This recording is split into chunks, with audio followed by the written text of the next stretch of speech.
पुनर्विवाह भाग 24. संध्याकाळ झाली तशी आरोही उठली आणि फ्रेश होऊन देवाजवळ दिवा लावायला गेली. दिवा लावताना देवा, आदित्यच्या मनात नेमकं काय आहे ते तरी कळू दे असे मागणे मागितलं. सगळ्यांसाठी चहा बनवला. राजवी मामीसोबत किचनमध्ये बसून गोष्टी सांगत होती. सगळे एक एक करत चहा प्यायला आले होते. आकाशात ढग दाटून आलेले होते. ते केव्हा बरसतील असे चित्र तयार झालेले होते.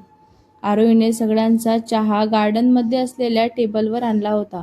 सगळे आरोहीचा हातचा चहा घेऊन ताजेतवाने झालेलेच होते. चहा पितानाच हलक्या हलक्या सरी बरसू लागल्या होत्या. राजवीला पावसात भिजायचे होते, त्यामुळे राहुल तिचा हट्ट पूर्ण करण्यासाठी तिला घेऊन पावसात खेळवत होता. आदित्य सोडून सगळेच तेथे बसून पावसाच्या सरी बघत बसले होते. अंधार पडताच सगळे घरात येऊन खिडकीतून पाऊस बघू लागले होते. आरोहीने पहिला पाऊस आला म्हणून कांदा भजी करायला घेतलेली होती. रेखा देखील तिला मदत करायला आलेलीच होती. थोड्या वेळानं आदित्य उठला की नाही हे बघायला आरोही रूममध्ये गेली.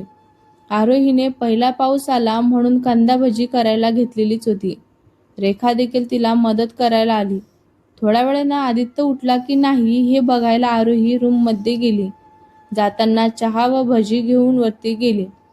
आदित्य आताच उठला होता. त्याने आरोहीला बघितले आणि फ्रेश व्हायला आतमध्ये गेला. आरोही देखील काही न बोलता प्लेट खोलीत ठेवून निघून गेली. सगळ्यांनी गरमागरम कांदा भजींवर ताव मारला. आदित्य सुद्धा त्यांची प्लेट घेऊन खालीच आला आणि तोही सगळ्यांसोबत बसून खाऊ लागला. आरोहीला हे अनपेक्षित होतं, तरी ती सुखावली. उद्यापासून सगळ्यांचे काम सुरू होणारच होते. शाळाही सुरू झाल्या होत्या.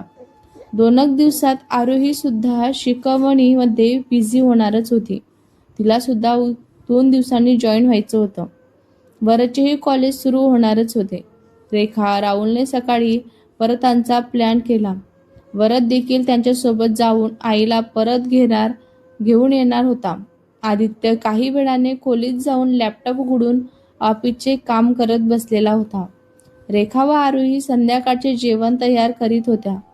वरद आणि राहुल राजवीसोबत खेळण्यात गुंग झालेले होते. वरदला कुणाचा तरी फोन आल्याने तो वरती जाऊन बोलू लागला. खोलीत नेटवर्क स्लो असल्याने आदित्य गॅलरीमध्ये बसून काम करत होता. काही वेळाने वरदचे गुलगुल बोलणे ऐकून त्याच्या कानावर पडले. तसा त्याने चिडून वरदला आवाज दिला. दादाच्या आवाजाने रागावलेला आवाज ऐकून वरद घाबरला आणि त्याच्या खोलीत आला. तसा आदित्य त्याच्यावर ओरडून बोलू लागला. आदित्य म्हणाला, कुणाशी बोलत होतास तू? तुला अभ्यास सोडून हे काम सुचतंय का? एकदा आपले हात पोडले आहेत ना? राधिकाच्या बाबतीत बोलत होता. तरी तू सुद्धा तेच करतोय. हे सगळं सोड आणि गुपचूप करिअरवर आणि फोकस कर. वरून मला उद्यापासून तुझे हे प्रकरण संपलेले हवे आहे असा दम सुद्धा त्याला दिला. वरद खाली मान घालून फक्त ऐकत उभा होता. दादाचा राग आला तरी तो त्याच्या अनुभवातून आपल्याला योग्य तेच सांगतोय हे त्याला कळतच होते. त्यामुळं वरद म्हणाला, सॉरी दादा असे बोलून तो खाली त्याच्या खोलीत निघून आला. त्याच्या डोळ्यातले पाणी खाली असलेल्या आरोहीच्या नजरेतून काही सुटत नाही. निवांत त्याच्याशी बोलले म्हणून ती गप्प राहिली. आदित्यने भूक नाही असे बोलून जेवणाला नकार दिला. बाकी सगळ्यांनी जेवण आटपवले आणि झोपायला गेले. आरोही आवरत असताना आदित्य वरच्या खोलीत गेलेला तिला दिसला होता. आदित्यला ओरडलं म्हणून त्याला गिल्टी वाटतच होता. खोलीत जाऊन त्याला स्वतःच्या वागण्याची माफी मागितली व त्याच्यासोबत बसून रडत होता की तुला कळतं ना मी का ओरडलेला आहे म्हणून? नको रे यात पडूस बाळा, नंतर खूप त्रास होतो. मला या घरात दुसरा आदित्य व्हायला नको आहे असे बोलून फुंदून फुंदून रडत होता. वरद सुद्धा त्याला समजावत होता. वरद म्हणाला, नाही दादा, तू म्हणशील तेच मी करेल. पण दादा एक सांगू का? प्रत्येक मुलगी वाईट नसते रे. तू सुद्धा तुझ्या डोळ्यांवर लावलेल्या जुना चष्मा काढ आणि प्रत्येकाकडे बघण्याचा दृष्टिकोन बदल. वरद आरोहीबद्दल बोलतोय हे आदित्यला नक्कीच कळालेलं होतं. तो पुढे आदित्य बोलला की हो रे, मी सुद्धा प्रयत्न करतच आहे. पण पुन्हा असं काही झालं तर मी आयुष्यात कधीच उठून उभा राहू शकणार नाही आहे. म्हणून पाऊल पुढे टाकायची खूप भीती वाटत आहे मला.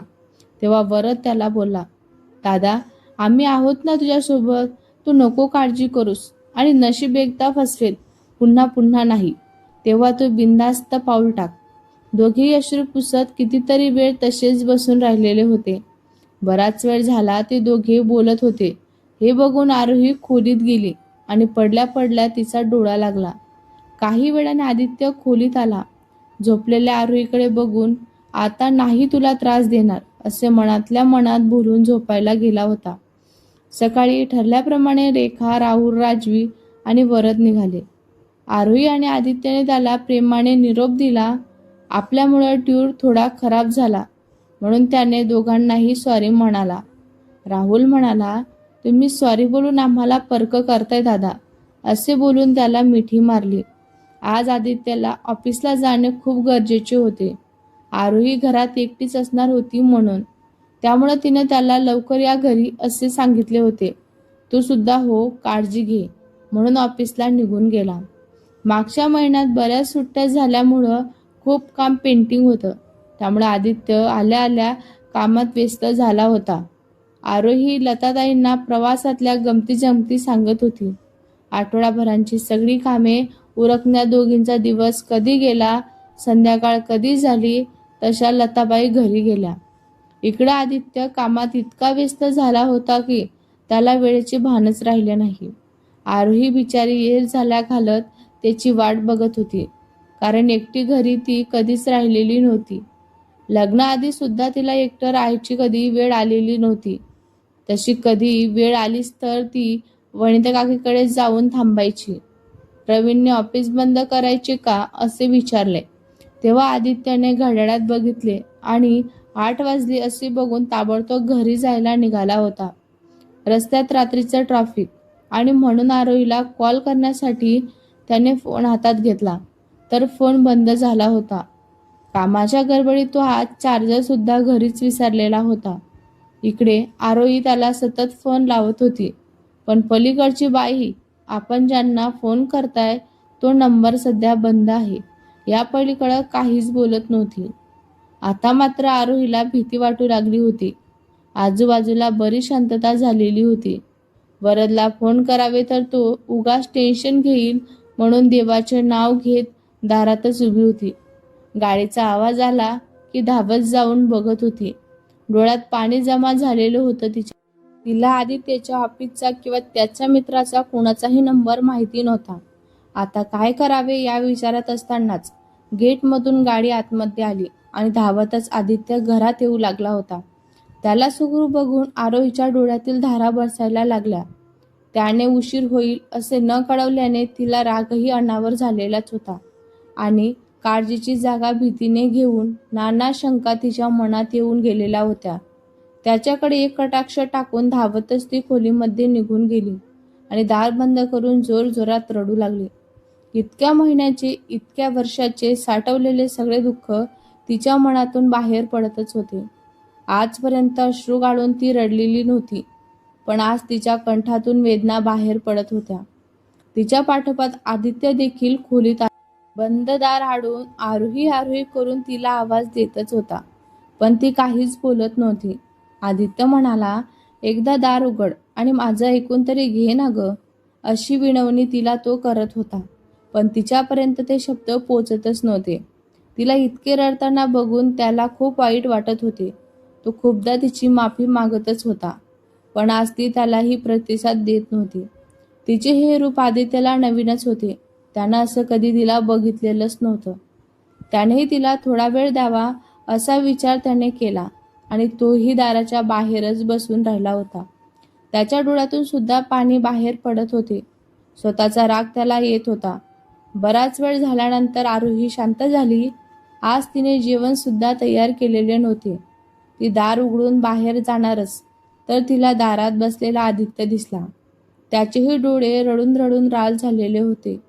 तिने त्याच्याकडे बघितले आणि काहीही न बोलता खालीच जाऊन जेवणाची तयारी करू लागली होती. आदित्य सुद्धा खोलीत जाऊन फ्रेश झाला आणि खाली येऊन किचनमध्ये घुणमळत उभा राहिला होता. तिने पाण्याचा ग्लास त्याच्या पुढे धरला. तेव्हा तिथेच बसून त्याने पाणी पिलं आणि तोही बोलायची वाट बघत थांबलेला होता. आरोही त्याच्यासोबत बोलणे तर दूर, त्याच्याकडे बघत सुद्धा नव्हती. चिडून रडून तिचा लाल झालेला चेहरा आताही तसाच होता. जेवण तयार झाले तसे तिने ताट वाढायला घेतले. काहीही न बोलता आदित्य स्वतःहून जेवायला येऊन बसला होता. दोघांमध्ये मूक संवाद सुरू झालेला होता. आरोही खाली मान घालून जेवण आटपत होती, तर आदित्य तिच्याकडे बघून घास तोंडात टाकत होता. जेवण झाल्यावर आवराआवरी करून आरोही खोलीत जाऊन निघाली. तसे आदित्यने तिला मला तुझ्याशी बोलायचे आहे असे बोलून तिला थांबवले. परंतु आरोही म्हणाली, मला तुझ्याशी काहीही बोलायचं नाही आहे असे बोलून ती वर निघून आली. आरोहीचा राग सहजासहजी जाणार नाही हे आदित्यला कळून चुकलेच होते. तिचे रागवणे स्वाभाविकच होते म्हणा. त्यामुळं आता आपल्यालाच हार मानून चालणार नाही आहे हे त्याने ठरवले व काय केलं पाहिजे म्हणजे तिचा राग जाईल हा विचार तो करू लागला. सगळे दार नीट बंद करून लाईट्स घालून तो खोलीत आला. आल्या आल्या आरोहीशी बोलण्याचा प्रयत्न करू लागला. आदित्य म्हणाला, आरोही ऐक ना ग, खरंच खूप सॉरी, चुकलं ग माझं. अगं कामाच्या गडबडीत वेळेचं भानच नाही राहिलं मला. तुला कळवायचं विसरलो. यापुढं कधीच असं होणार नाही. प्लीज मला माफ कर ना. त्याचे बोलणे ऐकायचे टाळून आरोहीने डोक्यावरून पांघरून ओढले आणि त्याच्याकडे पाठ करून झोपली होती. आदित्यला आता कसे बोलायचे कळेनासच झालं. शेवटी त्यानेही तिचा राग जाण्याची वाट बघायचे ठरवले आणि तोही झोपी गेला. दुसऱ्या दिवशी आई वरद घरी आले. दोघेही त्यांच्यासमोर नॉर्मल वागण्याचा प्रयत्न करीत होते आणि त्याच दिवशी दुपारी सोहम सुद्धा आरोहीला भेटायला आलेला होता. त्याने मुद्दामच तिला कळवलेले नव्हते की तो येणार आहे म्हणून. सोहमला अचानक आलेलं बघून तिला आनंदच झाला. 2 दिवसांनी तो परत फॉरेनला जाणार होता आणि मग वर्षभर तरी त्याला यायला जमणार नव्हते. वरद आणि सोहम दोघेही मस्त गप्पा मारत बसले होते. आरोहीच्या म्हणण्याप्रमाणे खरंच त्यांची गट्टी एकदम मस्त जमली होती. आरोही आणि सासूबाई त्याच्यासाठी खास बेत तयार करीत होत्या. दुपारचे जेवण आटपून सोहम आणि वरद आदित्यच्या ऑफिसमध्ये गेले. आदित्यला तेथे भेटून परत घरी आले. सोहम आजच परत जाणार होता, त्यामुळं थोडा वेळ आरोही सोबत निवांत बोलत बसलेला होता. वरदने सुद्धा त्या दोघांना एकटे सोडले होते आणि घरात गेला. याच्या विचाराने आदित्यने आरोहीवर दाखवलेल्या अविश्वासांचे त्याच्या सांसारिक आयुष्यांवर काही परिणाम तर झालेले नाही ना हे तो बोलता बोलता जाणून घेतच होता.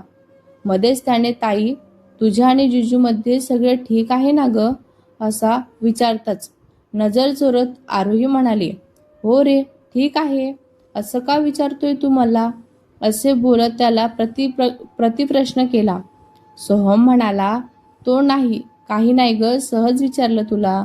आल्यापासून तू जिजूंबद्दल काहीच बोलली नाहीस ना म्हणून आपलं विचारलं. आरोहीने थोडं निर्धास्त होत अच्छा असं होय म्हणून हसून तो विषय टाकला.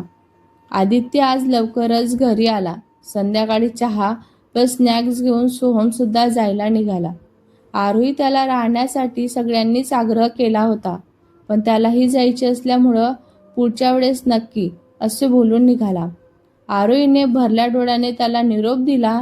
रात्रीचे जेवण झाल्यानंतर आरोहीने सासूबाईंना, आई परवा माझे शिकवणी वर्ग सुरू होणार आहेत. दुपारी 3 ते 6 या वेळेत मी नसेल घरी असे सांगितले.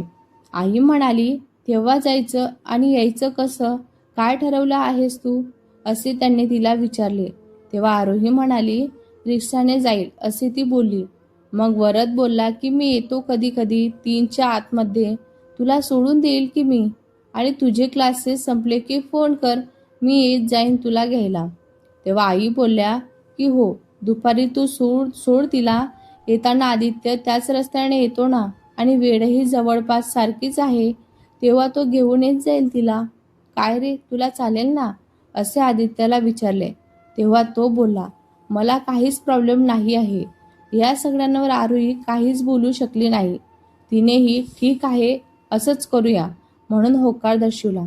कारण तिने कितीही नकार दिला असता तरीही आदित्य आणि वरदने तिला रिक्षाने जाऊ दिले नसते. 2-3 दिवस पटापटा गेले. आरोही अजूनही आदित्यशी जेवढ्याच तेवढंच बोलत होती. आजपासून आरोही संस्कृत शिकवायला जाणार होती. सकाळी लवकर उठून तिने पटापटा कामे आवरली आणि खोलीत बसून थोडी पुस्तके घेऊन नोट्स काढू लागली होती. 5 ते 10च्या विद्यार्थ्यांना तिला संस्कृत शिकवायचे होते. आलटून पालटून लेक्चर असणार होते. त्यामुळे प्रत्येक वर्गाच्या वेगवेगळ्या नोट्स ती बनवत होती. वेळ पटापटा गेला. सासूबाईंना तिला जेवायला आवाज दिला. जेवण आटपून ती क्लाससाठी तयार होतच होती. वरद सुद्धा तिला सोडायचे म्हणून वेळात घरी आलेला होता. आरोहीने छान कॉटनची साडी, केसांची एक वेणी, एका हातात घड्याळ तर दुसऱ्या हातात एक बांगडी आणि छोटंसं मंगळसूत्र घातलेलं होतं. खाली येऊन सासूबाईंना नमस्कार केला. त्यांनी तिला यशस्वी भव असा आशीर्वाद देऊन दही साखर भरवली आणि ती निघणारच. तेवढ्यातच तिचा फोन वाजला. बघते तर त्यावर आदित्यचा कॉल आलेला होता तिला. सगळे बाजूलाच होते आणि ते निघणारच. तेवढ्यातच तिचा फोन वाजला होता. बघते तर त्यावर आदित्यचा कॉल आला होता. सगळे बाजूलाच होते त्यामुळंच तिने लगेच कॉल उचलला. तिकडून आदित्य तिला, तुझा आज कामाचा पहिला दिवस आहे ना, त्यामुळं तुला ऑल द बेस्ट असं बोलत होता. तिनेही थँक्यू बोलून फोन ठेवला आणि वरदला, चल निघूया का आपण? आई येते मी असे बोलून निघाले. क्लासेस आणि घराचे अंतर 15 ते 20 मिनिटांचे होते. त्यामुळं 2:30लाच ते निघाले आणि बरोबर वेळेआधीच पोचले. वरदला बाय करून ती वरती आली. ऑफिसमध्ये येऊन इतर स्टाफ शिक्षकांना भेटून आपली ओळख करून दिली. तिथल्या एका स्टाफने तिचा टाइम टेबल तिला दिला आणि वर्ग दाखवायला सोबत घेऊन गेली. आज पहिलाच दिवस असल्याने सगळीकडे दंगा सुरू होता. आरोही क्लासमध्ये जाताच मुले शांत झाली. त्याचा तो सिनियरने बघून तिला हसू आले. तिने सगळ्यांना आपली ओळख करून दिली व सगळ्यांची नावेही विचारली. आजचा 7वीचा वर्ग होता. त्यांच्याशी गप्पा करत त्यांना संस्कृत या भाषेविषयी कितपत माहिती आहे हे ती जाणून घेत होती. मुलीही तिच्या स्वभावाला न घाबरता आपल्या शंका विचारत होत्या. तिला खूप आनंद झालेला होता. शेवटी तिची शिक्षक बनायची इच्छा पूर्ण झालेली होती. आज लवकरच तास संपला व दुसऱ्या वर्गांची मुले तिथे येऊन बसली होती. त्यांच्याशी सुद्धा आरोहीने ओळख करून घेतली आणि विजयाची सुद्धा ओळख त्यांना करून दिली. त्यानंतर पुन्हा ऑफिसमध्ये जाऊन एकदा स्टाफकडून उद्याचा टाइम टेबल व काही बुक्स घेऊन निघाली. आदित्य कधीच खाली येऊन थांबलेला होता. वरूनच तिला त्याची गाडी दिसली. तिने जाऊन काचांवर टकटक केले तेव्हा आदित्यने गाडीचे दार उघडले. आरोही आत येऊन बसली.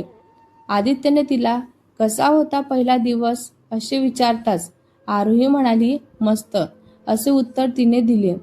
तिच्या चेहऱ्यावरचा आनंद बघून त्यालाही बरे वाटले. प्रश्न उत्तरांचा खेळ खेळत दोघे घरी परतले. सासूबाईंनी हसून दोघांनाही चहा दिला. चहा घेऊन दोघेही फ्रेश व्हायला खोलीमध्ये निघून गेले. पुन्हा रात्रीच्या जेवणासाठी तयारी करायला आरोही खाली आली. तिच्या पाठोपाठ आदित्य सुद्धा आपला लॅपटॉप घेऊन सोफ्यावर येऊन बसला होता. रोज रूममध्ये काम करणारा आदित्य आजकाल आरोहीच्या मागे पुढे करतोय हे त्याच्या आईला खूप बरे वाटले. त्यांनी मनोमत दोघांची दृष्ट काढली. रोजच्या प्रमाणे जेवण आटपून सगळे झोपायला निघून गेले. आता रोजचं हेच रुटीन बनलेलं होतं. एक दिवस वरदच्या गाडीवरून जाताना आरोहीने त्या दिवशी, दादा आणि तुझ्यामध्ये काय झाले होते असे विचारले. तेव्हा वरदने, मी माझ्या फ्रेंडसोबत बोलत होतो त्यावरून दादा ओरडला आणि मुलीच्या नादी लागू नकोस असं बोलत होता म्हणून त्याने मला सांगितलं. तेव्हा आरोही म्हणाली, अच्छा मग सोडलं का त्या मुलीला असे मस्करीने विचारले. तेव्हा वरद म्हणाला, नाही ग वहिनी, तुला भेटवतो मग तूच ठरव खरंच सोडू का तिला ते म्हणून, आणि तू बोललीस तर खरंच सोडेल असेही बोलला. तेव्हा आरोहीने त्याला फटका मारला आणि ठीक आहे बघूया आपण, भेटव लवकर असे बोलून त्याला बाय केले. भेटूया पुढच्या भागात. हा भाग तुम्हाला कसा वाटला कमेंट करून नक्की सांगा. व्हिडिओ आवडला असल्यास लाईक करा, शेअर करा. नवीन असाल तर चॅनलला सबस्क्राईब करा. धन्यवाद.